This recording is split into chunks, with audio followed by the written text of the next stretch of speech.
ए ल ल ल के छ भाइ? ओ ठिक छ नि दाइ। कता हो यस्तो चिटिक्क परेर? तपाईँलाई थाहा छैन दाइ, आज त नयाँ वर्ष 2024 हो नि। हामी त केटाहरू मिलेर पिकनिक जान लाग्यो। तपाईँ कहाँ नयाँ वर्षको दिन यस्तो कपडा लाएर बस्नु भएको? जाम बरु हामीसँग पिकनिक। New year? यो पुसको महिनामा न्यू इयर हुन्छ र भाइ? बरु तिमीलाई थाहा छैन आज त राष्ट्रिय टोपी दिवस हो नि। कहिले तिम्रो टोपी? टोपी दिवस नि हुन्छ दाइ? कस्तो कुरा गर्नुभएको तपाईँले। हुन्छ नि भाइ, तिमी नेपाली भएर विदेशीको नयाँ वर्ष याद छ तिमीलाई? टोपी दिवस थाहा छैन? ल यो टोपी ल, तिमीलाई टोपी दिवसको शुभकामना। धन्यवाद दाइ। अब मलाई विदेशको नयाँ वर्ष याद नहोला, तर म टोपी दिवस सधैँ याद गर्नेछु। हो, यसै गरी नेपालीहरूले विदेशी संस्कृतिहरूलाई भित्राएर नेपाली संस्कृतिहरू लोप हुँदै गइरहेका छन्। त्यसैले नेपाली संस्कृतिहरूको जगेर्ना गरौँ।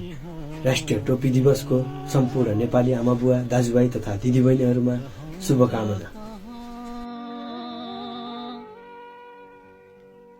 नेपालै